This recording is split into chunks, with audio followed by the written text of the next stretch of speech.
Open பண்ணால் வாங்கு residency லேன்னு சொல்லி போட்டிருப்பேன். ஒரு பஜாருக்கு பக்கத்தில் நீங்கள் இங்கே டவர் கிடைக்கும். இந்த இதுக்கு அப்புறம் இந்த ஐயோ தான் தேடினேன். ஆனால் அந்த ரோடு இருக்குல்ல, ஆமாம்ண்ணா, இந்த ரோடு எல் போனதுக்கப்புறம் லே அது இமாச்சல பிரதேஷ். ப்ரோ கேளு ப்ரோ, தனித்தனியாக சொல்ல முடியாதுதான் நிற்க வச்சு சொல்லுங்கிறேன். அந்த மலையை தாண்டினதுக்கப்புறம் லே சுத்தமாக இப்போ இருக்கிற டவர் கூட அங்கே கட் ஆகிடும். இப்போ லடாக் இப்போ இமாச்சல பிரதேஷ் இப்போ நீங்கள் ஆஃப்லைன் டவுன்லோட் கூட பண்ணி லேக்கு போனாலும் உங்களுக்கு எடுக்காது. லே சிட்டிக்குள்ளே போய் எடுக்கணும்னு நினச்சிங்கன்னா எடுக்காது. எங்கேயா வைஃபை கிடைச்சாதான் எடுக்க முடியும். வாங்கு ரெசிடென்சின்னு போட்டு நீங்கள் எத்தனை மணிக்கு வந்தீங்களோ வந்துருங்க, நேராக அங்கே வந்து சேர்ந்துருங்க. பாதுகாப்பாக வாங்க. இங்கேருந்து 80 கிலோமீட்டர் பாங்குன்னு ஒரு இடம் இருக்கு. PING பாங்குன்னு ஒரு பெரிய ஊர் இருக்கு. அந்த ஊர் வந்து சாப்பிடுங்க, மத்தியானம் லஞ்சு சாப்பிடுங்க. இங்கேருந்து 80 கிலோமீட்டர். கூகுள் சொன்னா 2 மணி நேரம் சொல்லுது, ஆனா நமக்கு 4 மணி நேரம் ஆகும். நேற்று ஈவினிங் நம்ம ஒரு 25 கிலோமீட்டர் டிராவல் பண்ணோம்ல, அதே மாதிரியான லொகேஷன் அது. அதுவும் இதாவது இறங்கணும், அது ஏறும் பாங்கு. ஏறி பாங்கு முடிச்சதுக்கு அப்புறம் சூப்பரான ஹைவே வரும். ரீல்ஸ்ல பாக்குற அந்த ஹைவே அங்கதான் இருக்கு. ஸ்ட்ரைட்டா உங்களுக்கு கண்ணு கட்டின தூரம் வரைக்கும் ஸ்ட்ரைட்டா தான் போயிட்டு இருக்கு.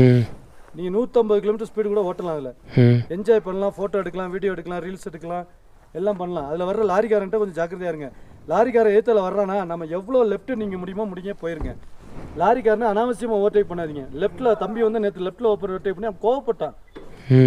அவன் கோவப்பட்டான் திரும்பி உனக்கு அப்படின்னா நான் உடனே இப்படி கை காட்டினா இல்லையா, சாரி ப்ரோ, சாரி பாய்ன்னு. நீங்க என்ன ப்ரோ கை காட்டினீங்க?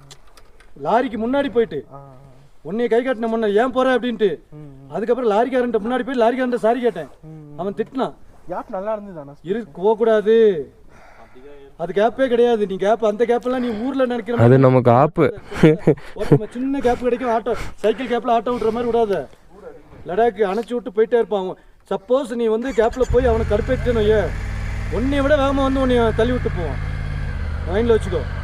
அதனால அவனை கடுப்பேற்றக்கூடாது, ஆர்ன் அடிக்கக்கூடாது. அவன் நல்ல இடம் இருந்தால் மட்டும்தான் போகணும். கொஞ்சோண்டு இடத்துல உள்ள சொருகக்கூடாது. அவன் இப்படி திரும்பி இறங்குறான்னும் போது இங்கே இடம் இருக்கும், போகக்கூடாது. ஏன்னா அவன் போயிட்டு டக்குன்னு முழுக்க லெஃப்ட் வருவான்.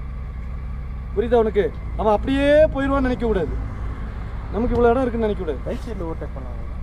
ரைட் சைடில் தான் ஓவர்டேக் பண்ணணும், லெஃப்ட் சைடில் ஓவர்டேக் பண்ணக்கூடாது. சரியா ப்ரோ?